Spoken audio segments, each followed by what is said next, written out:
공매도가 1년 2개월 만에 재개된 어제 공매도에 취약할 것으로 거론된 일부 종목들이 급락하면서 코스피가 하락했습니다.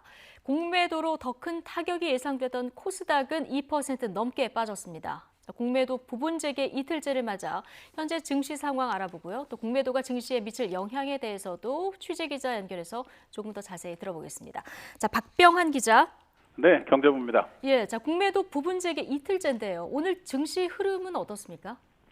네, 이 시간 현재 코스피는 어제보다 8포인트 하락한 3,110선을, 코스닥은 12포인트 하락한 948선을 오르내리고 있습니다. 어제 공매도가 1년 2개월 만에 재개된 후 특히 코스닥 종목 가운데 바이오주가 큰 타격을 받았는데요. 이에 따라 한국거래소는 총 22개 종목을 공매도 과열 종목으로 지정해 오늘 하루 공매도 거래에서 제외했습니다. 공매도 거래에서 제외된 종목은 코스피 4종목, 코스닥 18종목으로 녹십자, 랩셀, 레고캠바이오, 보령제약, 신풍제약, ST팜 등입니다. 자, 말씀하신 대로 공매도 재개 첫날인 어제는 공매도에 취약할 것으로 예상됐었던 일부 종목들이 급락했습니다. 결과적으로 하락 마감했죠? 네, 그렇습니다. 주식 공매도 거래가 재개되면서 첫날인 어제 코스피가 0.6%대 하락했습니다. 시가총액이 크고 거래량이 많은 코스피 200 지수로 한정돼 공매도가 재개된 가운데 공매도에 취약해 표적이 될 것으로 예상된 일부 종목들이 폭락했습니다.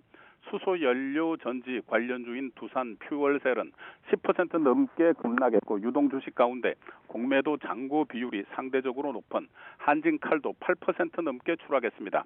반면에 현대차와 기아차는 상승했습니다. 실적에 비해 주가 부담이 컸던 일부 코스닥 종목들이 공매도 재개 영향이 더 뚜렷하게 나타나면서 코스닥이 급락했습니다. 바이오 기업 헬릭스미스는 지난해 3월 이전 공매도 잔고가 5%대 이상을 보이며 표적이 되어 왔는데 10% 넘게 급락했습니다. 코스피의 신풍제약과 코스닥 시젠 등 일부 제약 바이오주도 큰 폭으로 내려갔습니다. 예. 자, 어제 공매도 거래 대금은 규모가 얼마나 됐습니까?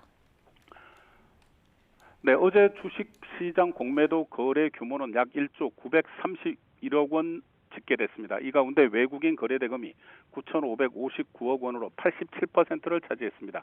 기관과 개인의 공매도 거래 대금은 각각 1,191억 원, 181억 원을 기록했습니다.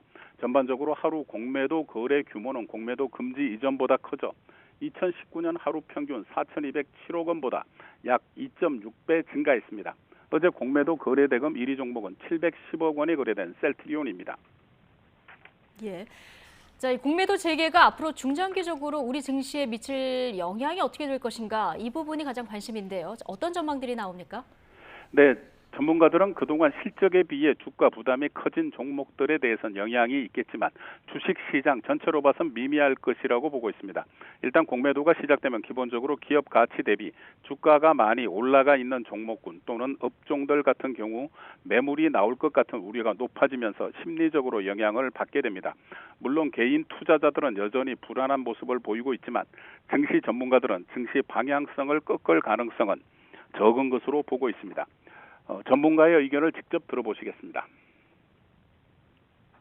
공매도 영향이 주식시장에 미치는 영향력은 제한적이다.